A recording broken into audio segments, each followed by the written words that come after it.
Pop Verso no ar, semana começando e a gente começa a semana cheio de energia porque tem tanta coisa legal pra gente dividir com vocês, não só hoje, todos os dias, mas eu não vou dar spoiler dos outros dias, vamos falar sobre o que você vai ver aqui no Pop Verso hoje. A gente vai falar sobre assunto sério, endometriose, a Anitta falou sobre isso nas redes sociais dela, uma doença que ela tem já há 9 anos, a gente vai explicar um pouquinho melhor sobre isso e, como sempre, as notícias, as informações do mundo do entretenimento, do mundo de maneira geral. Então, roda a vinheta, vamos começar.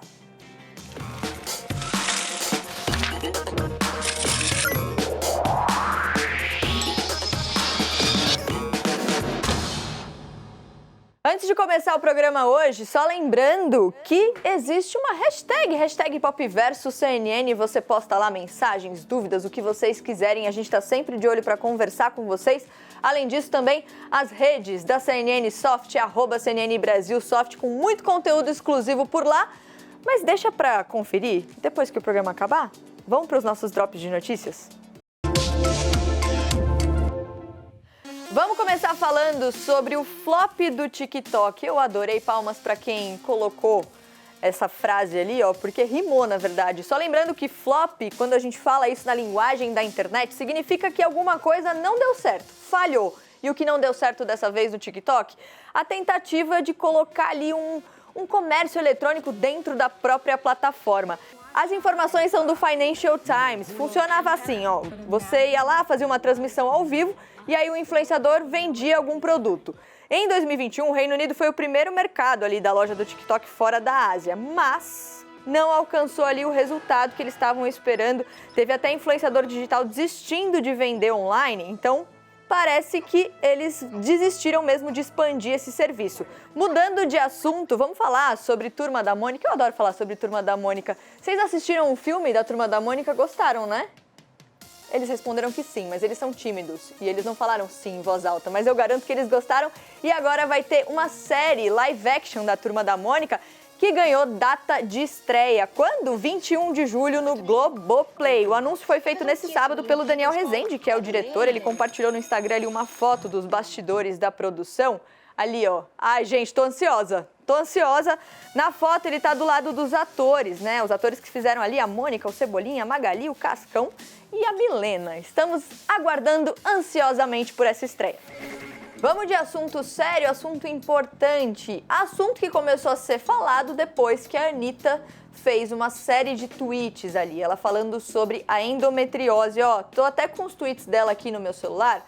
Eu vou mostrar aí pra vocês, vou ler aqui alguns, porque ela fez vários tweets falando sobre essa doença que, segundo ela já tem há 9 anos. Ela disse o seguinte: 9 anos dessa novela e eu já tentei de tudo que todos os tipos de médicos já falaram. Todas as dicas, conselhos, técnicas que os médicos deram, ou do Google também já tentei, e nada. E 9 anos foi tempo de eu tentar a solução, hein? Porém, nunca me pediram uma ressonância. Pesquisem, galera, a endometriose é muito comum entre as mulheres, tem vários efeitos colaterais em cada corpo de um jeito, podem se estender até a bexiga, causar dores terríveis ao urinar, existem vários tratamentos, o meu terá que ser cirurgia. E aí ela diz ali, enfim, minha cirurgia tá marcada e aqui fica meu apelo por mais informações para as mulheres, mais acesso, mais interesse geral em cuidar do corpo feminino, para que a gente possa ser livre e conseguir se cuidar. A gente então trouxe essa discussão aqui para o estúdio do Pop Verso para conversar entre mulheres, conversar com você que assiste também. E a gente está aqui com a Anne que é repórter aqui da CNN, que depois que viu a Anitta falando sobre, também foi lá no Instagram e também deu o seu depoimento, né, Anne? Você se sentiu, de certa maneira, encorajada pela Anitta para falar sobre esse problema? Super, que coisa linda a Anitta poder dar voz num tabu que é falar de saúde da mulher, né? E a gente tem uma coisa ali intrínseca de que a mulher talvez tenha que conviver com um negócio que é dor, gente. É uma coisa, Maria, é uma dor insuportável. E aí a gente escuta, vai trabalhar, vai estudar, e você conviver com isso como se fosse natural, como se fosse normal. E aí veio a Anitta falar, obrigada, Anitta, porque a ideia é justamente o poder que ela tem, né? De alcançar um monte de gente, a gente também poder falar sobre isso e também tentar resolver de alguma forma, né? E qual retorno que você teve depois que você falou? Foi um acolhimento Ou foi mais um olhar, daqueles olhares que nós mulheres estamos acostumadas, infelizmente? Muito acolhedor. E eu digo que ou você tem endometriose ou você conhece uma mulher que tem. E aí essa rede já era grande antes de eu divulgar nas redes sociais, quando eu coloquei no Twitter, no Instagram, o tanto de mulher que me manda mensagem dizendo eu também tenho, eu conheço alguém que tem, me indica médico, me indica alguma coisa porque eu não sei o que fazer. E aí se forma ali uma rede, de certa forma, então, que a Anitta dá essa voz e a gente se junta para tentar ajudar, porque não é normal. Né? Então, é justamente isso, né? Esse ponto de partida aí que a Anitta deu, que é importantíssimo. E a gente sempre fala sobre como o entretenimento pode gerar essas discussões super importantes, o papel que essas pessoas públicas podem ter nessas discussões. E aí eu vou incluir na nossa conversa aqui a doutora Larissa Cassiano, que é ginecologista e obstetra. Ela está aqui com a gente. Doutora, bem-vinda, que bom ter você aqui para a gente falar sobre esse assunto. Antes de qualquer coisa, a gente está falando de uma doença que afeta cerca de 180 milhões de mulheres no mundo todo. No Brasil, segundo a Anvisa, 10% da população feminina. O que é a endometriose? A endometriose é uma alteração crônica, uma doença crônica que acomete geralmente a pelve feminina. Então, eu faço uma analogia que não é exata, mas que talvez fique mais fácil de entender. É como se a menstruação, que deveria sair ali pela vagina, criasse focos em outros lugares da pelve. Hoje, não só da pelve, na verdade, hoje a gente já tem histórico de endometriose pulmonar, cerebral, mas é o tecido menstrual que está no lugar errado. E muitas vezes esse tecido em lugar errado pode criar aderência, que é quando um órgão se junta ao outro, pode causar alteração gástrica, alteração menstrual, dor, infertilidade. Então, geralmente, quem tem endometriose tem alterações muitas vezes relacionadas com a menstruação ou perto da menstruação, porque essa menstruação está acontecendo de forma incorreta. E é muito difícil, porque tem um outro lado, o lado cruel da endometriose. Ela é uma doença que, se a gente for pensar, é cara. Cara por quê? Porque geralmente a gente precisa de ressonância, ultrassom com técnica especializada, tratamento muitas vezes hormonal ou com terapias alternativas que também são caras e cirurgia. Então é uma doença muito negligenciada no país, infelizmente. Quando a gente fala de qualquer problema que atinge a mulher, de saúde da mulher, as mulheres não foram incentivadas nem ensinadas a conhecerem o próprio corpo, né? Então, isso pode tornar, de certa maneira, o diagnóstico ainda mais difícil. Como a Anne disse, aceitar essa dor. E a Anne está aqui também como uma personagem. Anne, quando você percebeu que tinha alguma coisa errada, o que te fez procurar um médico para chegar nesse diagnóstico? Mari, eu acho que desde o meu primeiro ciclo menstrual eu tinha dor que era normal, mas a gente ouvia de todo mundo, da mãe, do médico mesmo, do ginecologista, eu que tive acesso, né, ao sistema de saúde desde cedo. Mas chega um momento em que, mesmo fazendo o tratamento, que eu acho que o anticoncepcional é um deles, né, justamente para tentar diminuir essa dor, e essa dor não parava, eu falei, não, eu tô tendo que trabalhar numa condição que não é humana. Então eu fui procurar outros especialistas e só assim me pediram a ressonância, que a ressonância me mostrou. Então até pergunto para a doutora Larissa, né, de que forma a mulher, que agora também vai tendo mais conhecimento sobre o seu corpo, sobre a sua condição ali de dor, pode ajudar nesse diagnóstico, né, e até, não sei, sugerir esse exame que é um dos únicos que conseguem identificar aí a endometriose. Então, uma das coisas que eu falo é muito comum, e eu já examinei paciente que chegava, eu tentava fazer o exame ginecológico, ela tinha muita dor. E eu perguntava para ela, mas você sempre sente essa dor? Como que é? Sempre senti, mas não é normal. E durante a relação você sente dor? Sinto, mas é só em algumas posições. E às vezes as mulheres, as pessoas naturalizam a dor. Então, acredito que o primeiro ponto é não naturalizar. Se tá doendo, se tá te incomodando, busca ajuda. Como a Anitta falou, passou no primeiro médico, ele falou que é normal, procura outro. Não tem problema você ter uma segunda, uma terceira, uma quarta opinião.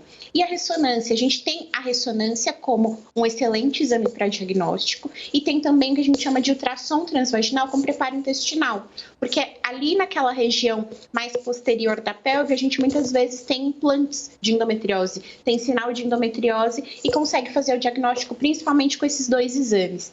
Na minha opinião, nós precisamos fazer com que a ressonância chegue para mais pessoas, porque mesmo quem tem acesso ao sistema suplementar, ao convênio particular, ainda é um exame caro, ainda é um exame que alguns médicos não têm acesso para encaminhar a paciente. No SUS, o número de aparelhos de ressonância é muito pequeno. E aí a gente acaba, muitas vezes, tratando com anticoncepcional e é o único tratamento que essa pessoa vai ter acesso. Mas o anticoncepcional para endometriose, as medicações que a gente costuma usar para endometriose não são disponíveis no SUS, por exemplo. Então, a gente tem muita dificuldade e a gente precisa entender que isso é uma questão de saúde pública. Porque se a pessoa tem endometriose, ela vai trabalhar mal, ela vai produzir mal para ela e também para o trabalho dela. A sociedade inteira acaba pagando a conta de uma conta que deveria estar sendo suprida, seja pelo SUS, pelo Sistema Suplementar de Saúde. A gente está falando de uma doença que tem ali os sintomas, principalmente na faixa etária ali de 25 a 35 anos, que é justamente nessa fase de produtividade, digamos assim, né? Naquele começo de carreira, muitas vezes, que a mulher está ali querendo conquistar o espaço dela. Doutora, eu queria muito agradecer a sua presença. E é isso, né? A gente está falando de um problema que começa no fato da mulher não conhecer o próprio corpo, até na maneira com que ela é acolhida pelo sistema de saúde. Então tem muita coisa para a gente discutir e rever. Então eu agradeço muito a participação.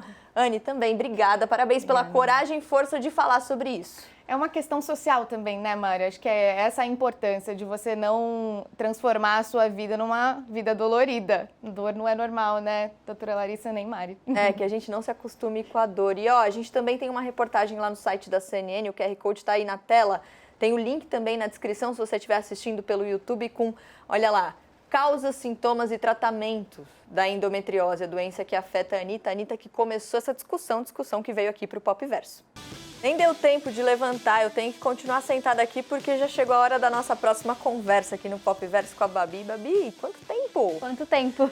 Babi, olha, você vai falar sobre um assunto que eu achei bem complexo, bem interessante, que é esses aplicativos de mandar perguntas, mensagens anônimas. Por quê? A gente está falando de internet, de redes sociais, então muitas vezes aquela inocência, digamos assim, de você querer saber, por exemplo, se a Babi tá solteira, eu quero saber. Aí eu tenho vergonha de perguntar para ela. Aí eu vou lá, procuro um desses aplicativos, dessas ferramentas e pergunto ali, ela não vai saber que fui eu que perguntei. Esse é o uso, digamos assim, inocente desses aplicativos. E a gente está falando de um aplicativo recente, que é o NGL, Not Gonna Lie, não vou mentir, que é o que está fazendo sucesso agora, mas existe uma discussão um pouquinho maior, né? Mari, para a gente ter uma ideia do sucesso do aplicativo, ele está no top 1 de downloads da Apple Store e na categoria estilo de vida. Então, assim, muita gente está baixando. Esse aplicativo ele é associado ao Instagram. Então, quando você vai criar conta no aplicativo, ele já te coloca no seu usuário do Instagram e a partir disso você meio que faz um stories. As pessoas vão visualizar esse stories, clicar no seu stories e vão poder enviar as perguntas. Ah, tá. E aí você recebe essas perguntas. Gente, não sei se sou eu que, enfim, já tô com mais de 30 anos, mas eu tenho um pouco de preguiça dessas coisas, né? Você quer perguntar? Pergunta, né? Até porque o que acontece? Muitas vezes as pessoas começam a usar essas ferramentas de maneira cruel. Cruel, exatamente, Mari. Assim, esse aplicativo, ele tem uma ferramenta de inteligência artificial que monitora, assim, algumas palavras que podem ser ofensivas. Só que tem uma reportagem da NBC News que diz que algumas coisas acabam escapando, que é muito difícil de controlar. E esse aplicativo não é 100% anônimo, gente. Se você pagar uma taxa ali de $10, você consegue descobrir quem te mandou essa mensagem. Então, ele tem essa peculiaridade, digamos assim. Entendi. Mas também não é o primeiro aplicativo que faz isso, né? A gente sabe que existem outros exemplos aí. Existem outros exemplos. Alguns aplicativos foram descontinuados por conta da má conduta das pessoas. Eles não conseguiam ali monitorar. Um dos exemplos é o Secret, que fez muito sucesso ali, mais ou menos em 2014. Mas outros aplicativos existem até hoje, bombaram assim lá no começo do 2010, mais ou menos.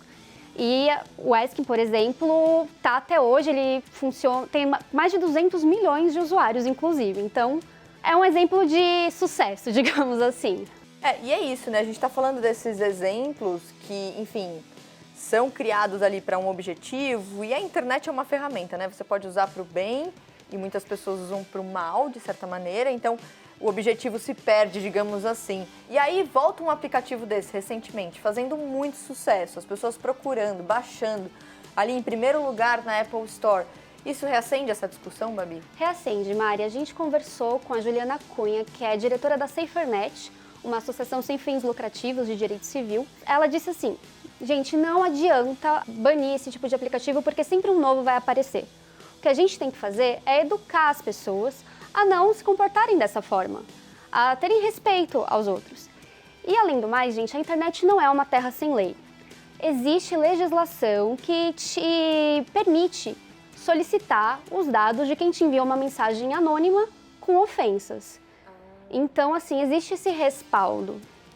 E quando a gente está falando de um caso de bullying, por exemplo, é muito importante que a gente tenha esse tipo de conversa em casa, que as famílias conversem sobre isso, justamente para a criança se sentir confortável, o jovem se sentir confortável e se abrir em casa se ele estiver sofrendo bullying ou qualquer coisa do tipo. Então, o importante é manter o diálogo e que as ferramentas, que os aplicativos monitorem sempre e incrementem ali as políticas de boas práticas. É isso, né? Não é sobre não ter o aplicativo, é sobre usar de um jeito saudável, consciente e bom para todo mundo. Babi, obrigada, volte sempre. Obrigada, Mari. Vamos para mais notícia, ó. Você que tá aí acompanhando o Pop Verso, que tá na internet, sabe, toda vez que uma série tá para ser lançada, a gente fica bem de olho ali na internet para ver se aparece uma foto, um vídeo, enfim. She-Hulk, Mulher Hulk, vai ser lançada no dia 17 de agosto. E recentemente saiu uma foto da vilã, a Titânia. Essa foto aí, quem interpreta a vilã é a Jamila Jamil, uma atriz. A galera criticou um monte essa foto, criticou a aparência, o penteado, e aí ela foi lá e fez um tweet respondendo essas críticas. Ela disse o seguinte: meu Deus, essa foto, pessoal, eu aceito cada crítica aqui, mas em defesa da minha excelente cabeleireira, esse é apenas o meu cabelo depois de um dia de acrobacias de 14 horas no calor de Atlanta. E eu tinha acabado de ficar de cabeça para baixo. Ela fez um ótimo trabalho na série, eu prometo. Eu amo ela. Pois é, gente, a gente vai ter que ver esse figurino aí. Eu achei que ela tá maravilhosa, belíssima, poderosa, ansiosíssima para acompanhar essa série que chega no dia 17 de agosto. E a gente tá falando de uma série que já começou com hype. Só para vocês terem ideia, o primeiro vídeo ali, a primeira promo da série saiu em maio, teve 78 milhões de visualizações nas primeiras 24 horas. A segunda maior estreia de trailer de uma série da Marvel. Ou seja, o hype já existe. Vamos ver se a série segue isso mesmo. Mudando de assunto, olha só, o jornal britânico The Guardian, o que eles fizeram? Eles conseguiram ali arquivos confidenciais que mostram que a empresa Uber, vou até ler aqui, ó, desrespeitou leis, enganou a polícia, explorou a violência contra motoristas e pressionou secretamente os governos durante sua expansão global. A gente está falando de 124 mil documentos, com mais de 83 mil e-mails, mensagens de texto, mensagens de WhatsApp, incluindo conversas entre o cofundador da Uber, o Travis Kalanick, e a equipe de executivos, durante um período de 5 anos, o recorte ali de 2013 a 2017. Esses dados mostram que a Uber, por exemplo, tentou forçar o serviço da Uber em cidades ao redor do mundo, mesmo que isso significasse violar leis e regulamentos de táxi. Além disso, tem arquivos ali expondo a tentativas de aproximação com políticos, entre eles o atual presidente americano, Joe Biden, que na época era vice-presidente dos Estados Unidos, o primeiro-ministro alemão, Olaf Scholz, quando ele era prefeito de Hamburgo, e o atual presidente da França, o Emmanuel Macron, quando ele era ministro da Economia. O Guardian liderou uma investigação global sobre esses arquivos vazados da Uber, compartilhando os dados com organizações de mídia de todo o mundo por meio do Consórcio Internacional de Jornalistas Investigativos. Em um comunicado em resposta ao vazamento, a Uber admitiu erros e equívocos, mas disse que foi transformada desde 2017 sob a liderança do atual presidente executivo. E para o próximo assunto eu vou ter a ajuda de Léo Amaral. E aí, Léozito, tudo bem? Nossa, que entrada mais... Tudo bom? Meu celular ficou aí, ó. Tava com saudades. Eu tava com saudades, Léozito. Vem cá, a gente vai falar de Pokémon Cards. Você aí, criança dos anos 90, que nem Mariana, lembra de Pokémon, lembra de Game Boy, foi de fato uma febre ali no começo dos anos 2000, digamos assim. E aí agora tem essas Pokémon Cards, o que são? Na verdade, essas cartas elas existem desde 1997. Ah, então onde eu estava em 1997? Entendeu? Provavelmente jogando Game Boy. Já tinha saído da fase, não tinha nem entrado na fase das cartas, né? Nem entrou. Não peguei a fase das cartas, então. Fiquei pra trás. Mas olha que curioso, um negócio que tá Pois é. funcionando até hoje. Até hoje tá funcionando. Eu já tive algumas, mas eu nunca fui muito fã de Pokémon. Então eu tinha porque meus amigos tinham e aí a gente queria jogar e aí eu queria estar ali no hype. Achei polêmico. O Léo precisa andar mais com a gente aqui dos anos 90. Léo, a gente tá falando de Pokémon Cards, a gente tá falando de um aumento na produção Sim. dessas cartas. Por quê? Cara, a empresa Pokémon, né, a Pokémon Enterprise, mandou fazer mais 9 bilhões de Uau! cartas por conta de venda. Porque as pessoas, elas estão comercializando essas cartas por conta do valor, da raridade. A gente até conversou disso há um tempo a respeito de uma carta do LeBron. Eu lembro. Funciona na mesma pegada. Então, quanto menos quantidade de cartas você tiver daquela carta X, mais valiosa ela é. E aí, as cartas passam por um processo de avaliação para saber o estado dela, né, o quão bom é o estado dela, e isso marca o preço dela ser mais caro ou mais barato. E a gente tá falando de cartas vendidas por milhões de dólares. Milhões. Mas quanto custa uma caixinha? Ó, o pacotinho nos Estados Unidos que vem com umas 5 cartas custa $4. Aqui no Brasil eu procurei e achei um pacotaço com 100 cartas por R$90. R$90. 100 cartas, R$90. E aí tem um caso aqui que eu tô dando uma olhadinha do Logan Paul. Quem é esse? O Logan Paul, ele é um youtuber que agora virou boxeador, né? Também assinou com a WWE. Ele entrou, ó, tá aí a imagem, com uma carta no pescoço, ostentando essa carta, porque ele pagou mais de $5 milhões nesta carta, que é um Pokémon Illustrator, é o nome dela. 27 milhões de reais. 27 milhões de reais na cartinha. Nossa E aí ele Senhora. ostentou como se fosse uma joia, porque de fato, né, pelo valor, Nossa, total joia. Bom, total joia. ostentação, né? Bom, antes de encerrar o Pop Verso, vou até Manda. pedir pro Léo continuar aqui comigo, porque a gente vai mostrar um vídeo que fez o meu coração bater mais forte. O Joseph Quinn, que é o ator que interpreta o Ed em Stranger Things, ele protagonizou provavelmente uma das melhores cenas da série até o momento, concorda? Fácil, com tranquilidade. E aí a gente tem os bastidores do Joseph Quinn ensaiando para essa cena, ele tocando ali Master of Puppets do Metallica. De fato, olha a concentração do cara. Porque não basta ele ser talentoso, charmoso e ter esse sotaque britânico, ele ainda toca guitarra. E ele ainda dá entrevista pra Mariana Palma, Pois mas é. isso você vai ter que acompanhar o Pop Verso ao longo da semana para descobrir o que ele disse. Eu só posso garantir que é apaixonante, gente. Olha, Joseph Quinn, se você estiver assistindo ao Pop Verso, você tem muitos fãs aqui, viu? A gente ama você e a gente ama o Ed. E é isso, posso encerrar, Du? Ah, então tá bom. Então vamos encerrar com um pouquinho mais do Joseph Quinn tocando a guitarra e ensaiando Tô na caixa. pra Stranger Things. Até amanhã, gente!